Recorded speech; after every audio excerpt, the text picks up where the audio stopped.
जो शरीर से दिव्यांग होते हैं वह विचारों से विकलांग नहीं होते। जो अपने कदमों की काबिलियत पर विश्वास रखते हैं अक्सर मंजिल पर भी वही पहुंचते हैं। आइडल टॉक विद दीप्ति के दूसरे एपिसोड में आप सभी का बहुत बहुत स्वागत है और इसी के साथ मैं आभार व्यक्त करती हूँ कि इस शो के पहले एपिसोड में आप सभी ने इतना असीम प्रेम व सहयोग हमें दिया। आज के इस एपिसोड में हम आपकी पहचान करवाएंगे एक ऐसी शख्सियत से जिनके जज्बों के आगे आसमान भी झुक गया। उनकी हौसले, उनकी कहानी, उनका संघर्ष अद्वितीय है और अनोखी है उनकी प्रतिभा। श्री राजेंद्र सिंह धामी 4 जुलाई 1990 को जिला पिथौरागढ़ से लगभग 45 किलोमीटर दूर रैकोट में जन्मे। 2 वर्ष की अल्प आयु में ही पोलियो के कारण उनका निचला शरीर लकवाग्रस्त हो गया। 10 वर्ष तक घर में रहने के बाद एक दिन उनके मन में विचार आया कि जिंदगी में आगे बढ़ना होगा, कुछ करना होगा और अपने घर से लगभग 6 किलोमीटर दूर प्राथमिक विद्यालय में उन्होंने दाखिला ले लिया। हाथ पैरों की बल पर चलकर इस दुर्गम सफर को उन्होंने बड़ी कठिनाई से पूरा किया। स्कूली शिक्षा के उपरांत पिथौरागढ़ से पोस्ट ग्रेजुएशन की पढ़ाई कर सन 2014 में अपनी मेहनत व लगन के बल पर राजेंद्र जी ने बीएड की डिग्री हासिल की। अपनी विकलांगता को उन्होंने कभी भी अपने सपनों पर हावी नहीं होने दिया। केडी बाबू स्टेडियम लखनऊ से सन 2014 में उन्होंने अपना पहला मैच खेला और इसी तरह से राष्ट्रीय टीम में अपनी जगह बनाई। काठमांडू में त्रिकोणीय मुकाबले में उन्होंने भारत का प्रतिनिधित्व किया। क्रिकेट के अलावा एथलेटिक्स में भी धामी जी की रुचि रही। शॉटपुट, जैवलिन, डिस्कस थ्रो आदि कई खेलों में पैरालंपिक्स में आप प्रतिभाग कर चुके हैं। भारत की दिव्यांग क्रिकेट टीम का हिस्सा रह चुके और अंतर्राष्ट्रीय स्तर पर पिथौरागढ़ और उत्तराखंड का नाम रोशन करने वाले खिलाड़ी श्री राजेंद्र सिंह धामी आज अपनी जीविका चलाने के लिए पत्थर तोड़ने को मजबूर हैं। राजेंद्र धामी जी का व्यक्तित्व, उनकी सोच, उनके हौसले काबिले तारीफ है। हमें आशा है कि उत्तराखंड के इस प्रतिभाशाली खिलाड़ी को खेल जगत में वही मान सम्मान व यश मिले जिसके वो वास्तविक हकदार हैं। राजेंद्र जी को लोगों ने उनके सपनों के प्रति कैसे प्रोत्साहित करा, अपनी दुर्बलता को सबलता में उन्होंने कैसे परिवर्तित करा, क्या है उनके संघर्ष की कहानी, आइए जानते हैं उनकी जुबानी। सबसे पहले तो आपका बहुत बहुत स्वागत है हमारे इस शो में। राजेंद्र जी, सबसे पहले मैं आपसे ये जानना चाहती हूँ कि जब आपके मन में क्रिकेटर बनने का विचार आया तो लोगों का रवैया आपके फैसले के प्रति कैसा था? अब क्रिकेट का तो पहले था नहीं, एजुकेशन हमने प्राप्त करी हाई स्कूल, इंटर, बीए जो भी है। उसके बाद सोचा कि कहीं एक अपना जो एजुकेशन के हिसाब से उस हिसाब से कहीं पर अपनी जॉब लग जाए तो अपना जो रोजी है वो चल जाए जी। तो उसके बाद जैसे मैं बीएड कर रहा था पिथौरागढ़ से, तो उसी बीच एक सोशल मीडिया के माध्यम से हमारे जो दिव्यांग लोग हैं ये भी कुछ खेल सकते हैं और कर सकते हैं, इस टाइप से एक वीडियोस देखा था मैंने। तो उस टाइम आप इतना 2014 की बात है ये, अब काफ़ी बैकवर्ड इलाके से हम लोग यहाँ ठहरे, तो तब जाके वो वीडियो देखा। तो उसके बाद मैंने सोचा कि कर सकते हैं, तो मैंने फिर कांटेक्ट करा उन्हीं लोगों से, तो उन्होंने बोला हाँ कि कर सकते हैं आप भी। तो फिर मैंने जो है पिथौरागढ़ से ही अपने जो दिव्यांग हमारे सभी बंधु हैं उनको मैंने बताया कि ऐसे है कि एक टूर्नामेंट होने वाले हैं डिसेबल लोगों के, तो आप पार्टिसिपेट करोगे? उन्होंने बोला चलो ठीक है। तो सभी लोगों को जोड़ा, तो फर्स्ट जो क्या कहते हैं 26 राज्य आए थे उस टाइम लखनऊ में केडी बाबू स्टेडियम में। हाँ, तो उसमें पहला जो था ट्रायल था, समझ लो कि गेम ही था अपना। तो 26 राज्यों के बीच एक हमारा उत्तराखंड भी, मैं उत्तराखंड से भी गया था, पिथौरागढ़ से, विशेषकर पिथौरागढ़ से गया था। तो जब वहाँ जाके पता चला कि स्टेट लेवल की टीम वो बना दी थी, तो फर्स्ट टाइम हमारा 2014 का वहीं मैंने अपना क्रिकेट का शुरुआत करी थी। राजेंद्र जी, मेरा दूसरा सवाल, अपनी अक्षमता को सक्षमता में बदलने की सबसे बड़ी चुनौती आपके समक्ष क्या रही? इसकी जैसे बात करें अक्षमता, तो अब जब मैं 2.5 साल का था तब मुझे पोलियो हो गया था, पैरालाइज। तो तब जाके, अब उस टाइम तो मैं थोड़ा चलता था, तो उसके बाद जब पैरालाइज हो गया तो उसके बाद फिर अपने दोबारा अपने पाँव में खड़ा नहीं हो पाया। तो जब फिर थोड़ा धीरे काफ़ी ट्रीटमेंट करा, इलाज काफ़ी करा, तो उसके बाद भी ये सक्सेसफुल नहीं हो पाया। तो फिर उसके बाद जब मैं थोड़ा सा बड़ा हुआ, थोड़ा सा अपने आप थोड़ा सा सोच आई, तो अपने आस पड़ोस देखा, अपने आजू बाजू देखे, सभी स्कूल जाते थे। तो तब जाके मैंने अपनी स्कूल की मैंने कहा कि मैं भी जा सकता हूँ। जब तो आप 10 वर्ष के थे? जी। तो उसके बाद मैंने भी स्कूल जाने की कोशिश करी, तो सभी लोगों का सहयोग रहा, स्कूल करा मैंने। तो मैंने अपने आप को कभी असक्षम नहीं देखा, मैंने अपने आप को जो सक्षम लोग हैं उनकी तरह ही मैंने अपने लाइफ को कन्वर्ट करा। अगर मैं असक्षम अगर अपने आप को समझता, शायद आज इस मुकाम तक नहीं पहुंच पाता। बिल्कुल सही बात है। और वैसे कहा भी गया है कि दुनिया आपको उसी नज़र से देखती है जिस नज़र से आप खुद को स्वयं देखते हैं। हाँ, ये भी एक बहुत बड़ी बात जी है। जी। और मेरे लाइफ में कभी भी कोई ऐसा काम नहीं है कि जो असंभव है। मैं एनीवे कुछ भी कर सकते हैं। चाहे आप कई लोगों ने, जब मैं क्रिकेट में मैं एंट्री कर रहा था, तो कई लोगों ने बोला अरे यार ये कैसे क्रिकेट खेलेगा, आदमी अच्छे खासे क्रिकेट नहीं खेल पा रहे हैं, एक डिसेबल दिव्यांग आदमी कहाँ। अब अपनी भाषा में हर किसी का अपना अपना नज़रिया होता है, क्योंकि तब जाके मैंने अब उनसे क्या जवाब दिया हम उस समय ना, उस समय तो हम उनको क्या जवाब, कुछ जवाब नहीं दे सकते हैं। तो हमने जो है प्रैक्टिकल करके इनको दिखा दिया कि भाई हम इस लायक हैं, हमने ये करके दिखा दिया है। तब जाके उनकी जो है अपनी चुप्पी बंद होती है। और रही बात आगे अपनी जो असक्षमता थी मेरी, उसमें काफ़ी मेरे परिवार का, अपने मेरे गांव वालों का काफ़ी सहयोग रहा मुझे सपोर्ट करने के लिए। विशेषकर जो मेरे गुरुजन टीचर्स लोग थे उनका भी काफ़ी वो योगदान रहा कि मुझे जो है एजुकेशन, जो मेरी शिक्षा हुई उसमें काफ़ी सपोर्ट करने के लिए। और दूसरी बात, जब मैं इस पिथौरागढ़ से जब बाहर निकला तो फाइनेंशियली काफ़ी दिक्कत है फैमिली मेम्बर्स में, तो बाहर के लोगों ने मुझे काफ़ी सपोर्ट करा इसमें, उत्तराखंड से लेके बॉम्बे तक, और लेकिन दुबई तक, फॉरेन कंट्रियों ने भी। मगर फॉरेन में भी जो हमारे उत्तराखंड के निवासी हैं उन लोगों का भी मुझे सपोर्ट रहा कि जैसे व्हील चेयर से है, कम से कम व्हील चेयर 50,000 से ऊपर को आती है। प्रोवाइड कराई गई व्हील चेयर? जी, प्रोवाइड करवाई थी मुझे। बॉम्बे से एक हम दीदी है, मैं उनको दीदी बोलता हूँ, श्वेता मासीवाल जी। तो उन दीदी ने मुझे एक व्हील चेयर मुझे जो है प्रोवाइड करवाई थी वहाँ से। तो उसी प्रकार से फिर किसी ने किट दिया, किसी ने, अब आपको पता ही है क्रिकेट का सामान कितना महंगा, जब एक बॉल कम से कम 700-800 की एक बॉल मिलती है ना, जो हम जिससे नेचुरल जो धोनी और विराट कोहली लोग खेलते हैं, सेम उसी टाइप का हमारा गेम होता है जी। कोई बदलाव नहीं, कोई चेंजिंग नहीं, और वही बैट रहता है, वही बॉल रहती है, वही सब कुछ, ग्राउंड वही रहता है। उसमें विशेषकर हमारा थोड़ा सा उनका 22 गज का जो होता है पिच होता है, और हमारा जो है 18 गज का पिच होता है, क्योंकि वो खड़े होकर बॉलिंग कराते हैं, हम बैठ के बॉलिंग कराते हैं, व्हील चेयर में बैटिंग कराते हैं, तो थोड़ा सा हमारा कैरेज कम रहता है। अब उनकी बाउंड्री जो है 60 की रहती है, तो हमारी 50 की रहती है, 50 की रहती है, वह इतना है, और बाकी सब सेम है। इसके अलावा कोई डिफरेंस नहीं? कोई डिफरेंस नहीं, कोई बस वही स्कोरिंग, वही वाइड बॉल, वही बाउंसर, सब कुछ छक्के चौके सब एक समान होते हैं। किसी भी ट्रॉफी के पीछे या किसी भी मेडल के पीछे एक संघर्ष छुपा होता है, एक तपस्या होती है। आज आप अपने संघर्ष को किस तरह याद करते हैं? संघर्ष की बात जैसे आपने करी, संघर्ष तो जैसे बच्चा पैदा होता है तब से स्टार्ट हो जाता है संघर्ष।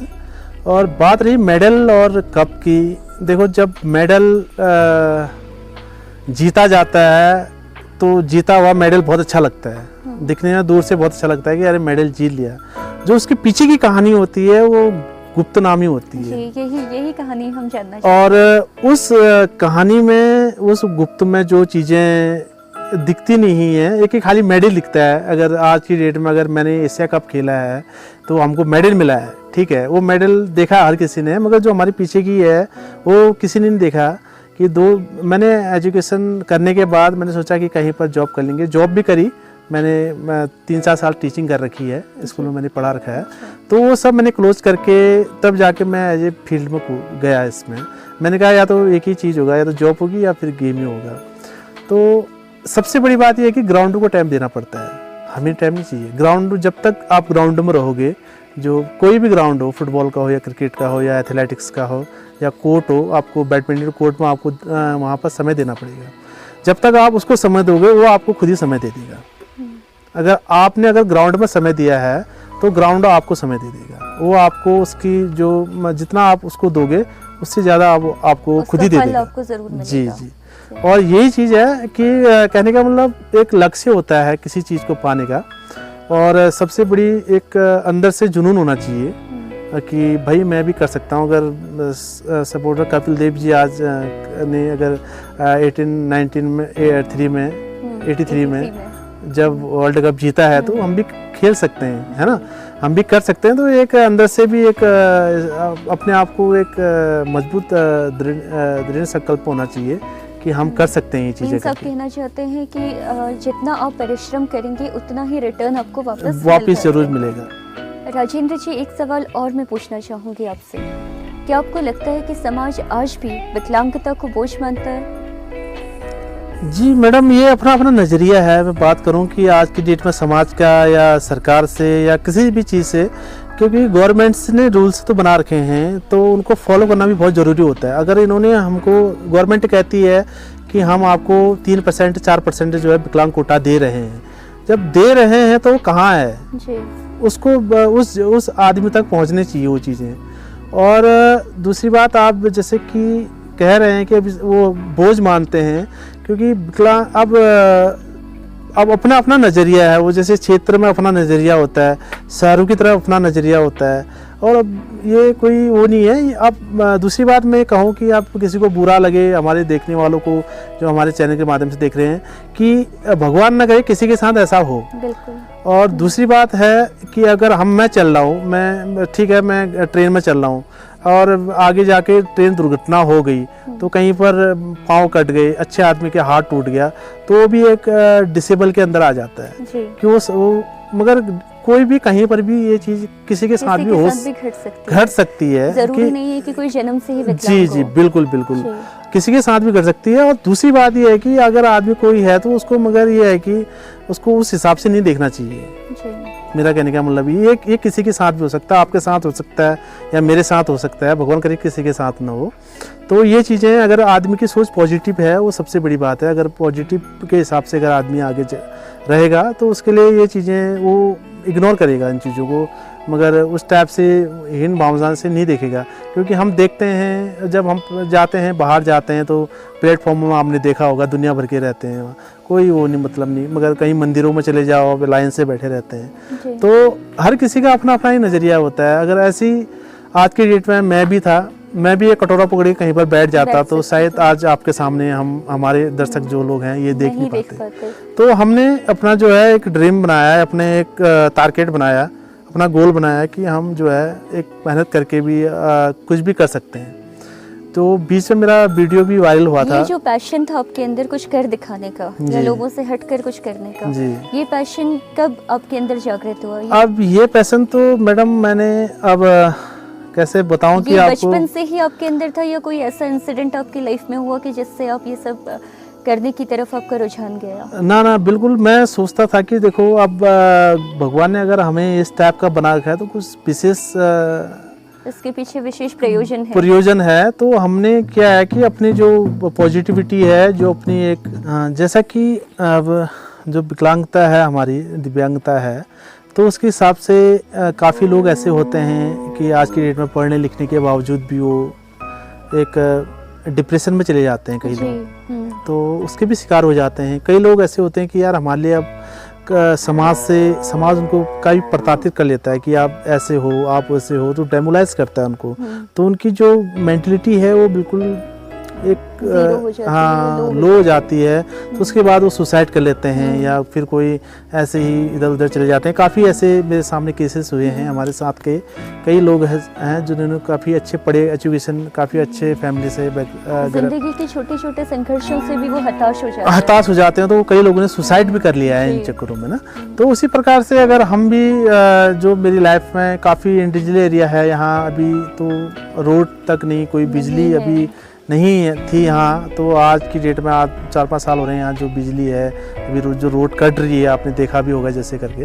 तो ऐसे बैकवर्ड इलाके से भी हमने अपने आप को कभी क्या कहते हैं मायूस नहीं होने दिया, कभी हिम्मत नहीं आ रही। तो कहने का मतलब मेरा ये है कि जब हमने बाहर जाके दुनिया देखी तो काफ़ी उनसे लगा कि हम काफ़ी अच्छे हैं। और मैं जब अपने हमारे जैसे जो लोग देखते थे उनसे मैं सोचता था काफ़ी अच्छे हैं हम लोग, क्योंकि वो हमसे भी कई लोग ऐसे हैं कि काफ़ी गुजरे हैं जो रोडों के किनारे भीख मांग रहे हैं। तो हम भी वो चीज़ें कर सकते थे, मगर हमने जो लाइफ का जो टर्न लिया, अलग लिया, हमने कहा कि जो भी हम करेंगे मगर कम खाओ गम खाओ, मगर मेहनत करके खाओ, फ्री का हमको नहीं चाहिए। और मैं सरकार से भी यही कहना चाहता हूँ कि जितने भी हमारे दिव्यांग लोग हैं, जो जिसके पास जैसी एजुकेशन है उस हिसाब से उसको अगर कहीं पर पोस्टेड कर दिया जाए तो उसका जो जीवन है आराम से, जो उसका जीवन है आराम से गुजर जाएगा। जैसे मेरा है, मैं MA B.Ed हूँ, तो हमारे ही एजुकेशन के हिसाब से मैं ये किसी से भीख नहीं मांगेंगे हम, और हम अपना हक मांग रहे हैं। तो मेरा अंतिम सवाल आपसे ये है कि अधिकतर माता पिता जो हैं वो बच्चों को खेलकूद के प्रति प्रेरित नहीं करते हैं, ऐसे में आप बच्चों को क्या संदेश देना चाहेंगे? अब बहुत अच्छा सवाल पूछा मैडम आपने कि आज की डेट में जो है फिजिकली जो है स्ट्रांग होना फिजिकली बहुत ज़रूरी है शरीर के लिए।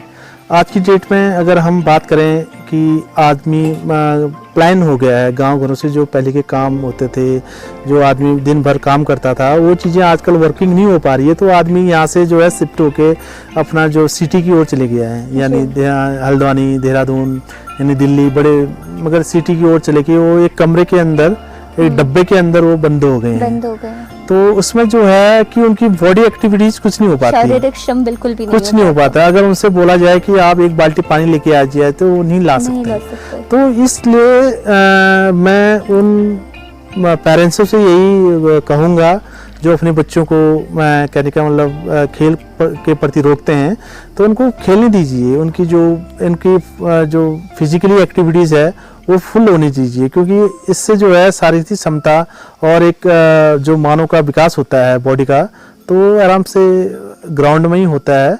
बच्चे को खेलना बहुत ज़रूरी है। आज की डेट में अगर कोई भी आज की डेट में एथलेटिक्स बनना चाह रहा है या क्रिकेटर बनना चाह रहा है, तो कमरे के अंदर रह के तो नहीं बनेगा, उसको ग्राउंड में जाना पड़ेगा। उसको क्या कहते हैं, चोटें लगेंगी, बॉल से लगेगा, खून निकलेगा, तो वो कोई बड़ी बात नहीं है। तो फिजिकली एक फिट होना बहुत ज़रूरी बात है। अगर आदमी फिजिकली फिट है तो मेंटली भी फिट है।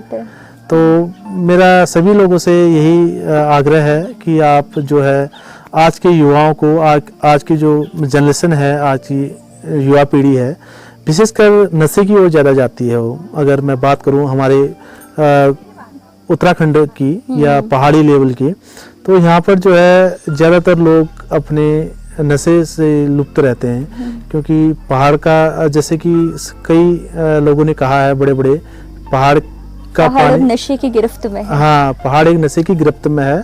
और ये भी कहा गया है कि पहाड़ का पानी पहाड़ की जवानी है ना। तो पहाड़ का जो आदमी होता है वो आर्मी के अंदर ऑफिसर भी है आज की डेट में, और बड़े बड़े पदों में हमारे उत्तराखंड से हैं आज की डेट में। तो बहुत बहुत धन्यवाद राजेंद्र जी आपका हमारे इस शो में। आशा करती हूँ कि आपकी कहानी और आपकी बातों से काफ़ी लोगों को कुछ सीखने को यहाँ पर मिलेगा। बहुत बहुत धन्यवाद मैडम आपका कि आप इतने दूर आए और हमसे हमारी कहानी है उससे रूबरू हुए आप। मैं आपका तहे दिल से धन्यवाद करना चाहता हूँ, और जो भी श्रोता हमें देख रहे हैं, आप ज़रूर इनकी बातों के ऊपर गौर करिए। धन्यवाद, नमस्कार। Thank you sir. I hope हमारी ये कोशिश आप सभी को पसंद आ रही होगी। इस शो से संबंधित कोई भी सुझाव, कोई भी सजेशन आप शेयर करना ना भूलें। And yes, please do like, share and subscribe my channel idol talk with Deepti.